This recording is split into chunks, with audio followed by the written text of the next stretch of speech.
Hello guys, good evening. आज हमारा जो नया टॉपिक है वो टेंस के बारे में है। तो सबसे पहले हम आप लोगों को टेंस का इंट्रोडक्शन देंगे कि टेंस है क्या, टेंस किसे कहते हैं, सब आपको वन बाय वन करके हम आपको डिटेल्स में समझाएंगे। देखिए, टेंस को एक्चुअली आप इतना भी वो मत सीरियस लीजिएगा कि जैसे टेंस बहुत टफ होता है, बहुत हार्ड होता है। टेंस बहुत सिंपल है, बस आपको ध्यान से उसे समझना है, सुनना है और उसको फॉलो करना है, जिसकी वजह से आप टेंस को आसानी से सॉल्व कर लोगे। तो चलिए देखिए, टेंस क्या है, टेंस का मतलब क्या होता है। सबसे पहले हम ये समझेंगे। टेंस जो होते हैं, इसका मतलब होता है काल। क्या होता है? काल। देखिए, अब हम काल से क्या परिभाषित करना चाहेंगे। काल क्या होता है? काल जो होता है वो बताता है टाइम। क्या बताता है? आपका टाइम। बहुत सिंपल है। लेकिन क्या इस टाइम से सिर्फ और सिर्फ टेंस को डिस्क्राइब किया जा सकता है? नहीं, टाइम से टेंस को डिस्क्राइब नहीं, क्योंकि टाइम तो आपके तीन ही होते हैं। टाइम आपके कितने होते हैं? तीन होते हैं।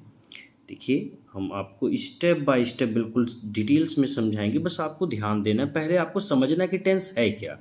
देखिए, टाइम जो होते हैं वो तीन होते हैं। कौन कौन से होते हैं? एक आपका होता है, कौन सा? बोलिए। एक जो आपका होता है वह होता है प्रेजेंट। कौन सा होता है? प्रेजेंट का।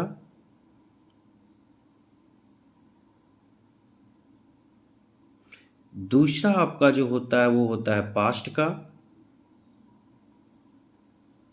और तीसरा जो आपका होता है वो होता है आपका फ्यूचर का। कौन सा होता है? फ्यूचर का। देखिए, प्रेजेंट का मतलब होता है वर्तमान। क्या होता है? वर्तमान। पास्ट का मतलब होता है भूत। और फ्यूचर का मतलब होता है भविष्य। ठीक है। देखिए, हम टेंस को बहुत इजी करने जा रहे हैं, बस आपको ध्यान देना है कि टेंस सबसे पहले है क्या। जो लोग कहते हैं कि टेंस काल होता है, तो काल तो बस टाइम होता है भाई, समय होता है।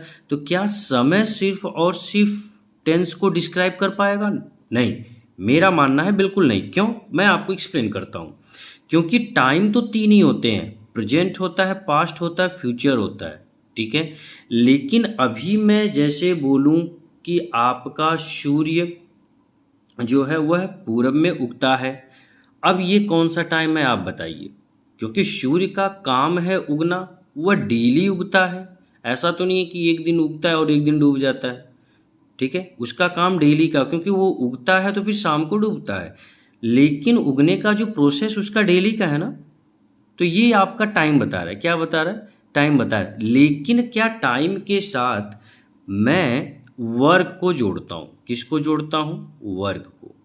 क्योंकि वर्क जो होता है वह चार प्रकार के होते हैं। कौन कौन से, ये भी हम आपको देखिए चलिए बताते हैं। एक होता है इंडेफिनिट।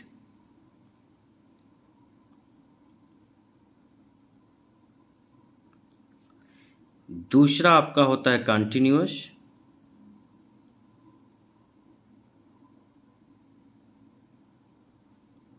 तीसरा आपका होता है परफेक्ट। और चौथा होता है परफेक्ट कंटिन्यूअस। हालांकि परफेक्ट कंटिन्यूअस कोई टेंस नहीं होता है, लेकिन इसको हम हिंदी में यूज करते हैं, जिसकी वजह से हमें परफेक्ट कंटिन्यूअस टेंस को पढ़ना पड़ता है। तो ये होता है आपका वर्क। तो मैं आपको बताना चाहूँगा कि टाइम एंड वर्क ये दोनों मिलकर क्या बनते हैं बेटा? टेंस का निर्माण करते हैं। यानी कि टाइम और वर्क ये दोनों मिलकर किसका निर्माण करते हैं? टेंस का निर्माण करते हैं। तो जिसकी प्रकार से आपका क्या होता है, जैसे इंडेफिनिट का मतलब क्या होता है? देखिए, डेफिनिट का मतलब होता है निश्चित, तो इनडेफिनिट का मतलब अनिश्चित। अनिश्चित का मतलब क्या होता है ये आप खुद समझ सकते हैं कि इनडेफिनिट। ठीक है। सेम उसी प्रकार आपका होता है कंटिन्यूअस। कंटिन्यूअस का मतलब जो आपका प्रोग्रेस हो रहा है, यानी कि काम अभी भी आपका जारी है।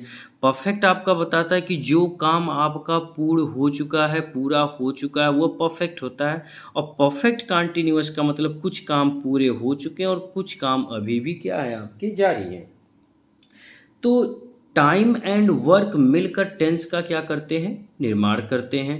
सेम इसी कंडीशन में प्रेजेंट के भी आपके देखिए क्या हो गए, जैसे प्रेजेंट इंडेफिनिट हो गए, फिर प्रेजेंट कंटिन्यूअस हो गए, प्रेजेंट परफेक्ट हो गए, प्रेजेंट परफेक्ट कंटिन्यूअस हो गए। सेम वही कंडीशन आपके past indefinite, past continuous tense, past perfect tense, past perfect continuous tense. Same future के भी वही future indefinite, future continuous, future perfect and future perfect continuous. तो यानी कि प्रेजेंट के चार, पास्ट के चार और फ्यूचर के चार, तो ये चार चार चार कितने हो गए आपके, टोटल 12 हो गए। यानी कि टेंस अब कितने प्रकार के होते हैं, 12 प्रकार के होते हैं। अगर सिंपल तरीके से किसी ने पूछा कि टेंस क्या है, तो सबसे पहले आप ये बताएंगे कि टाइम एंड वर्क मिलकर क्या बनता है, टेंस बनता है। ओनली टाइम से टेंस कंप्लीट नहीं होता है जब तक वर्क ना हो। हमें कैसे पता चलेगा कि हम वर्तमान में क्या कर रहे हैं, तो उसके लिए वर्क का होना बहुत ज़रूरी है, क्योंकि विदाउट वर्क के टेंस का निर्माण नहीं किया जा सकता। ओके, तो चलिए अब हम आपको बताते हैं कि आपका टेंस कैसे कैसे मतलब सिलसिले तरीके से हम इसको आगे बढ़ाते हैं। यानी कि प्रेजेंट टेंस को पहले, फिर उसके बाद हम पास्ट को बताएंगे, फिर हम फ्यूचर को बताएंगे। देखिए बहुत सिंपल है एक्चुअली, इसमें लोग इसके स्ट्रक्चर को याद करने की कोशिश करते हैं, बहुत ईजी है। स्ट्रक्चर पे ध्यान आपको अभी मैं आपको और ईजी कर दे रहा हूँ इसके स्ट्रक्चर को भी। इंडेफिनिट जहाँ पे भी आएगा, चाहे वो प्रेजेंट का हो, चाहे वो आपका फ्यूचर का हो। हाँ, पास्ट का अफर्मेटिव सेंटेंस में थोड़ा सा अपवाद है कि उसमें आपका वर्ब की सेकंड फॉर्म का यूज होता है। बाकी सभी जगहों पे इंडेफिनिट में वर्ब की फर्स्ट फॉर्म का यूज होता है।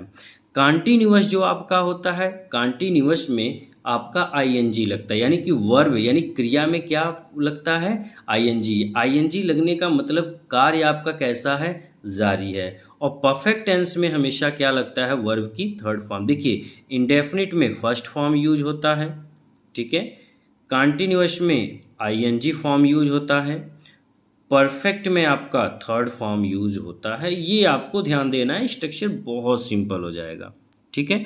तो चलिए अब हम बात करेंगे किसकी, प्रेजेंट इंडेफिनिट टेंस की। किसकी बात करेंगे, प्रेजेंट इंडेफिनिट टेंस की। तो हम हेडिंग डालेंगे सबसे पहले, प्रेजेंट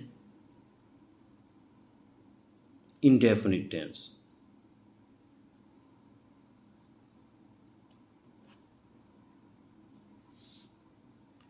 प्रेजेंट इंडेफिनिट टेंस, ठीक है। देखिए इसकी हिंदी क्या होती है, प्रेजेंट इंडेफिनिट टेंस की हिंदी क्या होती है, सामान्य वर्तमान काल। क्या होती है, सामान्य वर्तमान काल।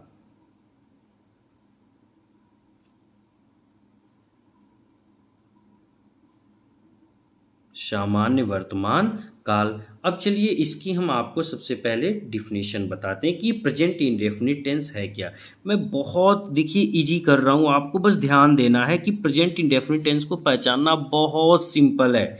देखिए जहाँ पे किसी का स्वभाव बताई जाए, क्या बताई जाए, स्वभाव यानी कि नेचर। जहाँ पे किसी की आदत बताई जाए, क्या बताई जाए, आदत यानी कि हैबिट। जहाँ पे आपका सत्य बताई जाए, सत्यता बताई जाए, ठीक है, यानी कि आपकी ट्रूथ। जहाँ पे आपके सिद्धांत बताए जाएं, क्या बताए जाएं, सिद्धांत बताए जाएं, वहाँ पे आपका कौन सा टेंस होता है, प्रेजेंट इंडेफिनिट टेंस होता है। एक बार फिर देखिए आपके ये पहचान पे मजे, जिसके लास्ट में ता है, ती है, तो ये छोटे बच्चों के लिए होता है। जैसे कि ना LKG UKG में आपको छोटे बच्चों को बताया जाता है ना कि ये पेड़ है, पहले तो उनको क्या पहचान करवाई जाती है, ये पेड़ है, ना कि ये पहचान करवाई जाती है कि ये आम का पेड़ है, ये बरगद का पेड़ है, ये इमली का पेड़ है। सेम वही कंडीशन, आपको उसके पहचान पे नहीं जाना, आपको सबसे, क्योंकि अब आप पहचान चुके हो, अब आपको और गहराई में चल के इसको समझना है कि प्रेजेंट इंडेफिनिट टेंस है क्या। तो सबसे पहला हमारा फोकस करना है कि प्रेजेंट इंडेफिनिट टेंस में क्या बताता है, स्वभाव बताना है, आदत बताता है, सत्यता बताता है, सिद्धांत बताता है। वह सेंटेंस किस में यूज होता है, प्रेजेंट इंडेफिनिट टेंस में यूज होता है। किस में यूज होता है, प्रेजेंट इंडेफिनिट टेंस में यूज होता है। चलिए इसकी हम आपको डिफिनेशन लिख के दिखा देते हैं कि इंग्लिश में भी और हिंदी में। तो सबसे पहले हम आपको हिंदी में बता देते हैं। लिखिए, यहाँ पे देखिए मैं लिख दे रहा हूँ। कोई शाश्वत सत्य, कोई शाश्वत सत्य या किसी की आदत, किसी की आदत या हमेशा होने वाली कोई क्रिया व्यक्त करने के लिए, व्यक्त करने के लिए किसका प्रयोग होता है?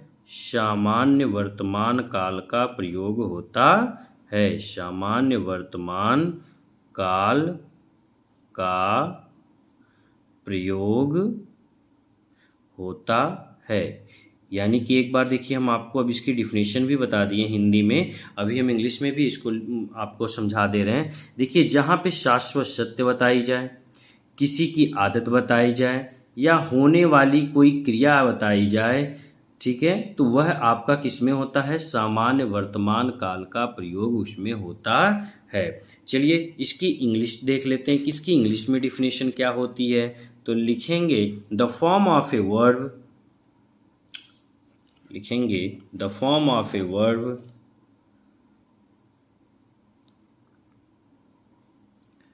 The form of a verb that indicate a underway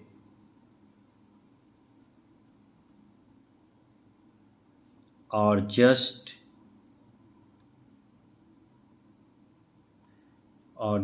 currently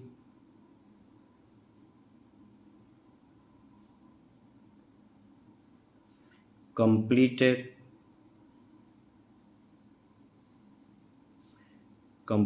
action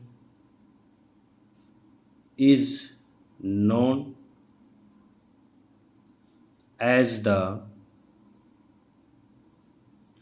present tense। Present tense यानी कि देखिए, हमने आपको प्रेजेंट टेंस बता दिया कि प्रेजेंट टेंस क्या है।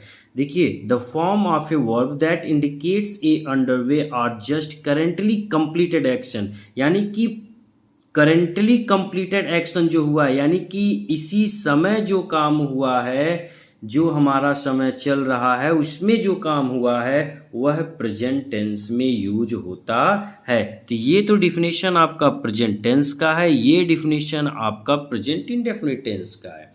क्लियर? तो अब देखिए, प्रेजेंट इंडेफिनिट टेंस में अगर आपको कभी भी डाउट हो तो आपको सबसे पहले ध्यान रखना है, हमें उसकी किस पे जाना है? नेचर पे जाना, हमें उसकी हैबिट पे जाना, हमें इंटरनल ट्रूथ पे जाना है, हमें उसकी प्रिंसिपल पे जाना है। ठीक है, अगर इन सब चीज़ों पे आप ध्यान देंगे तो आप ये पहचान लेंगे कि वह प्रेजेंट इंडेफिनिट टेंस का वाक्य है। देखिए, प्रेजेंट इंडेफिनिट टेंस का वाक्य पहचानने के लिए एक और इजी तरीका है, यानी इजी तरीका का मतलब उसके स्ट्रक्चर पे ध्यान देना होगा कि प्रेजेंट इंडेफिनिट टेंस में क्या क्या यूज होता है। देखिए, प्रेजेंट इंडेफिनिट टेंस में आपको पता होना चाहिए कि डू और डज यूज होता है। ठीक है, कंटिन्यूअस में आपका इज, एम, आर यूज होता है। ठीक है, परफेक्ट में आपका जो यूज होता है वो हैज़ और हैव यूज होता है। यानी कि अब देखिए, यह जो यूज होता है डू डज, ये आपका इंडेफिनिट में होता है। किस में होता है? इंडेफिनिट में।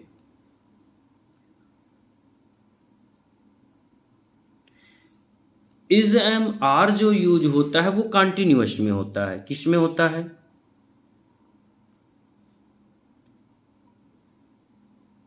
और जो हैज, हैव है, ये आपका परफेक्ट में होता है। तो अब देखिए, इससे भी आसानी से आप पहचान लेंगे कि जहां पे डू डज दिखे आप तुरंत बोलेंगे कि प्रेजेंट इंडेफिनिट टेंस है। जहाँ पे इज एम आर दिखे आप तुरंत बोलेंगे कंटिन्यूअस प्रेजेंट कंटिन्यूअस टेंस है। जहाँ पे हैज़ हैव दिखे वहाँ पे तुरंत बोलेंगे कि ये प्रेजेंट परफेक्ट टेंस है। तो प्रेजेंट को एकदम माइंड में बना के रखिए कि जहाँ पे डू डज दिखे तुरंत इंडेफिनिट बोलेंगे, जहाँ पे इज एम आर दिखेगा वहाँ पे कंटिन्यूअस बोलेंगे, जहाँ पे आपको हैज़ हैव दिखेगा वहाँ पे आप परफेक्ट बोलेंगे। देखिए मैं और भी इजी करने जा रहा हूँ एकदम। इंडेफिनिट का मतलब प्रेजेंट इंडेफिनिट टेंस का मतलब ही होता है बहुत ही आसान। और ज़्यादा से ज़्यादा आप देखेंगे कि चाहे न्यूज़पेपर हो चाहे टीवी पे आप कोई ऐड देख रहे हो कुछ भी, वहाँ पे ज़्यादा से ज़्यादा प्रेजेंट इंडेफिनिट टेंस का यूज होता है। सेंटेंस जो लोग बोलते हैं उसमें प्रेजेंट इंडेफिनिट टेंस का प्रयोग ज़्यादा से ज़्यादा होता है। तो चलिए प्रेजेंट इंडेफिनिट टेंस को हम स्टार्ट करते हैं और इसको आसानी से बनाते हैं इसका ट्रांसलेशन। तो चलें स्टार्ट हो जाए प्रेजेंट इंडेफिनिट टेंस का। देखिए प्रेजेंट इंडेफिनिट टेंस में सबसे पहले हम फोकस करेंगे अफर्मेटिव सेंटेंस में। किसमें? देखिए सेंटेंस में अफर्मेटिव आएगा, आपका निगेटिव आएगा, इंट्रोगेटिव निगेटिव आएगा, ठीक है, और इंट्रोगेटिव भी आएगा। तो इंट्रोगेटिव टू टाइप्स के होते हैं, हमने आपको पहले सेंटेंस में बताया था। तो चलें स्टार्ट करते हैं। सबसे पहले अफर्मेटिव सेंटेंस, हेडिंग क्या डालते हैं हम? Affirmative sentence.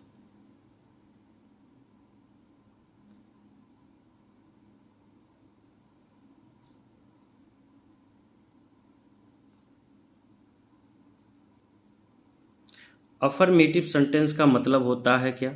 सकारात्मक वाक्य। क्या होता है? सकारात्मक वाक्य। ठीक है, तो चलिए स्टार्ट करते हैं। अफर्मेटिव सेंटेंस को पढ़ते हैं, समझते हैं और इसका ट्रांसलेशन करते हैं। सबसे पहले हम इसके स्ट्रक्चर को आपको बता दें कि अफर्मेटिव सेंटेंस का स्ट्रक्चर क्या होता है। अफर्मेटिव का स्ट्रक्चर आपका है, देखिए सबसे पहले यूज होता है सब्जेक्ट। क्या यूज होगा? सब्जेक्ट। उसके बाद मेन वर्ब की फर्स्ट फॉर्म यूज होती है। वर्ब की क्या होगी? First form. इसके बाद देखिए यस या ईएस यूज होगा। अब यस या ईएस किस में होगा इस पे भी मैं अभी आपको समझा दे रहा हूँ। उसके बाद तब जाके आपका ऑब्जेक्ट होगा। देखिए ये जो यस और ईएस का यूज होता है ये वहाँ पे किया जाता है जहाँ पे आपका सब्जेक्ट कैसा हो? थर्ड पर्सन का हो। कैसा हो? थर्ड पर्सन का हो। वो भी किस में हो? थर्ड पर्सन के किस रूप में हो इस पे भी ध्यान देना है। थर्ड पर्सन का कौन सा हो? सिंगुलर हो। यदि सब्जेक्ट आपका थर्ड पर्सन का सिंगुलर हो तो हम वर्ब में क्या ऐड करते हैं? यस या ईएस ऐड करते हैं। ध्यान दीजिए, यदि सब्जेक्ट थर्ड पर्सन का सिंगुलर हो तो वर्ब में यस या ईएस का यूज करते हैं। यही आपका है। तो सबसे पहले हम अफर्मेटिव सेंटेंस यानी कि प्रेजेंट इंडेफिनिट टेंस के अफर्मेटिव सेंटेंस का स्ट्रक्चर में क्या यूज करते हैं? सब्जेक्ट, उसके बाद वर्ब की फर्स्ट फॉर्म प्लस यस या ईएस प्लस आपका क्या आता है? ऑब्जेक्ट आता है। तो चलें हम एग्जाम्पल के थ्रू आपको बताने की कोशिश करते हैं। जैसे सिंपल है, सबसे पहले मैं बहुत इजी, जैसे मैं जो सेंटेंस हम लोग आम भाषा में घर पे गांव में यूज करते हैं मुझको देखते हैं। जैसे मैं जाता हूँ, ये सभी लोग कहते हैं मैं जाता हूँ, ठीक है। अब इसमें आपको सब्जेक्ट ध्यान देना कि इसमें सब्जेक्ट क्या है। सब्जेक्ट देखिए मैं आपका क्या है? सब्जेक्ट है। तो इसका इंग्लिश क्या होगा? आई मीन्स क्या होता है? मैं। सब्जेक्ट की हिंदी होती है कर्ता। क्या होती है? कर्ता। अच्छा क्रिया आपका क्या है? आप कौन सा एक्शन कर रहे हो? जाने का एक्शन कर रहे हो। तो जाने के एक्शन में आपको वर्ब की फर्स्ट फॉर्म लगाना है। तो जाना का इंग्लिश क्या होता है? गो। तो आई गो। ओके, इसके बाद आपका फुल स्टॉप, ठीक है। तो मैं जाता हूं का ट्रांसलेशन क्या होगा? आई गो। इसके बाद देखिए जैसे अगर मैं बोल दूं मैं वहां जाता हूं, मैं क्या बोल दूं? मैं वहां जाता हूं। देखिए ट्रांसलेशन आप लोग ध्यान से समझने की कोशिश करें, ठीक है। ये बहुत इजी हो जाएगा अभी आपके लिए। बस आपको ध्यान देना है कि कैसे यहाँ पे किया जा रहा है। सबसे पहले आपको पहचान करना है किसका? सब्जेक्ट की। इसमें सब्जेक्ट क्या है? इसमें सब्जेक्ट देखिए, मैं वहाँ जाता हूँ, कौन वहाँ जाता है? वहाँ मैं जाता हूँ। तो जो एक्शन कर रहा है वही आपका क्या होता है? सब्जेक्ट होता है। तो यहाँ पे क्या हो गया? आई। अभी देखिए, सब्जेक्ट के बाद किसका यूज होता है? वर्ब का। यहाँ पे काम क्या है? जाना। काम क्या है? जाना। तो आई गो। अब कहाँ जा रहा हूँ? ऑब्जेक्ट आपका कहाँ जा रहा हूँ? वहाँ जा रहा हूँ। तो आपका हो गया दियर। आई गो दियर। ठीक है। जैसे मैं वहाँ हर रोज़ जाता हूँ, मैं अभी बोल दूँ कि वहाँ पे मैं एक और ट्रांसलेशन आपको बता रहा हूँ। मैं वहाँ हर रोज़ जाता हूँ। अच्छा, इसमें अब कौन वहाँ रोज़ जाता है? मैं। तो इसमें सब्जेक्ट आपका क्या हो गया? आई। क्रिया क्या है आपका? जाना। तो आई गो। ठीक है। इसके बाद कहाँ जाता हूँ? वहाँ। तो दियर, THERE। अब कैसे जाता हूँ? हर रोज़ जाता हूँ। तो यहाँ पे क्या हो गया? Every day. ठीक है। तो आई गो दियर एवरी डे, यानी कि मैं वहाँ हर रोज़ जाता हूँ। तो इसका क्या हो जाएगा? आई गो दियर एवरी डे। मैं अगर बोल दूँ कि वे दिन भर काम करते हैं, वे दिन भर काम करते हैं, वे दिन भर काम करते हैं। तो वे किंग, इसमें सब्जेक्ट क्या होगा आपका? वे। तो वे का इंग्लिश क्या होगा? दे। अच्छा, अब आपका इसमें सब्जेक्ट क्या है? सब्जेक्ट तो आपका क्लियर हो गया। अब इसमें आपको ये देखना है कि आपका वर्ब क्या है। तो दे। ठीक है। अब आपका देखिए है काम करना। तो दे वर्क। कब करते हैं? दिन भर काम करते हैं। तो दिन भर का होता है ऑल डे। क्या होगा आपका?